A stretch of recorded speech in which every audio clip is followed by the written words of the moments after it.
I'll be able to hang in there. What was the injury? On my knee. What's up, guys? It's Justin, and I'm here with my first Packers full-length YouTube video, so let's get right into it. It's been a couple weeks now since the Packers' playoff loss in Philadelphia, and I just wanted to share some of my opinions and criticisms of the head coach, Matt Lafleur.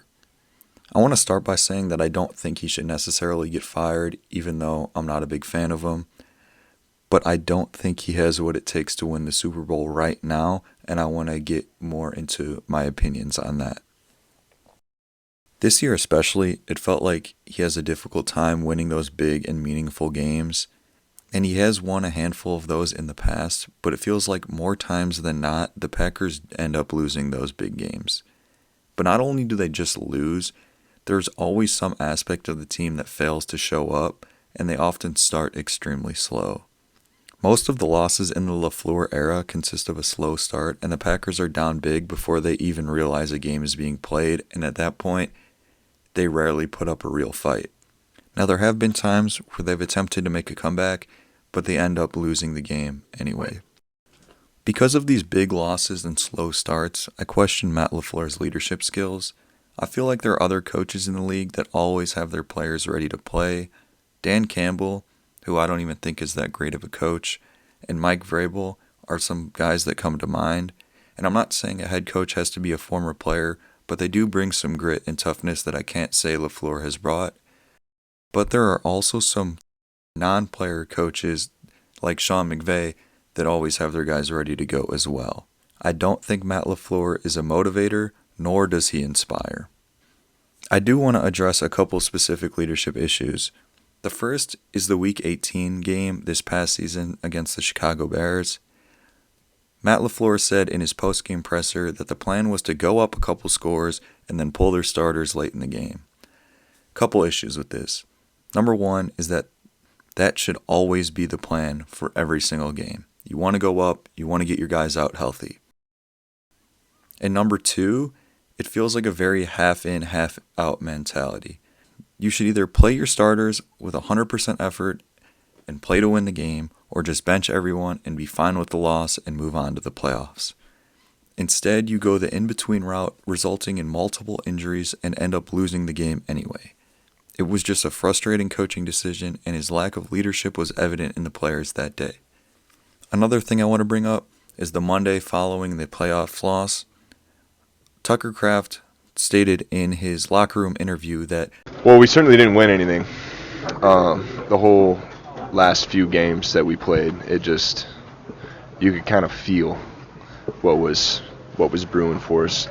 We just didn't finish. As a team, we need to wake up. Going forward, I'm gonna embrace everything that I've put into this game, and then take on a little bit more of a leadership role and try to get people on the same wavelength that I'm on. I feel like I have a lot to offer in that aspect. So my guess is that he meant they felt the loss coming. That should never happen in the locker room of an 11-win team, especially where one season prior they were about a play away from the NFC Championship game. One job of the head coach is to control the locker room, but based off of Kraft's comments, it didn't seem like Matt had full control. Another thing I want to bring up, and I'm not sure this is directly a leadership issue, but the past couple of seasons the team has been very undisciplined and committed a lot of dumb penalties. You don't see this with other elite teams like the Lions or the Chiefs. And I get that the Packers have been the youngest team in the league the past 2 years, but that makes the head coach that much more important.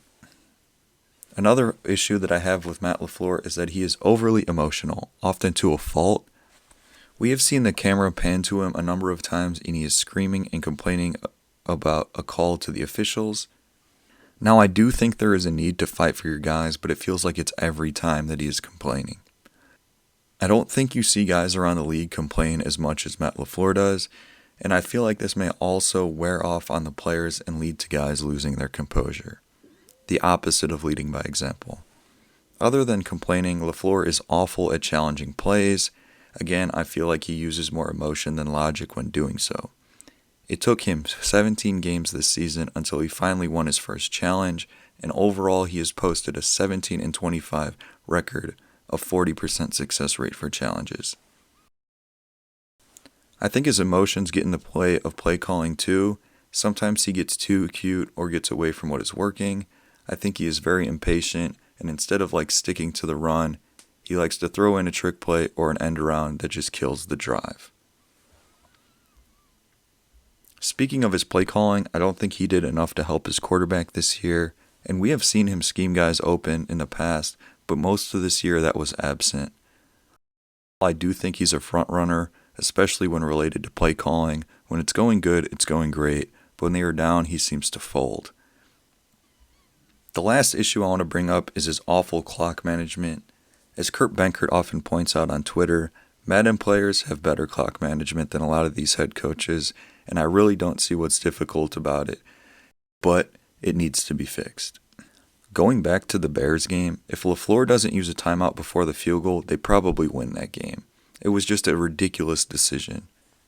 He thought that they should have went for it on 4th down, but special teams coach Bisaccia said that McManus was good from that distance, and he was right. The head coach should absolutely know the 4th down decision prior to the 3rd down call, just an inexcusable issue. Now, Matt Lafleur is a fine head coach relative to the entire league, but the goal is to win a Super Bowl, and I don't think he does that with the Packers anytime soon. And I'm tired of people on Twitter complaining that he is never in Coach of the Year talks. He is far from a top 5 head coach in the league, and I think he has overall underperformed in the playoffs in his 6 years as the Packers head coach. Now, this could be an overreaction to the season, but I think I have seen enough, and I don't think anything will change with Matt Lafleur going forward. But let me know what you guys think.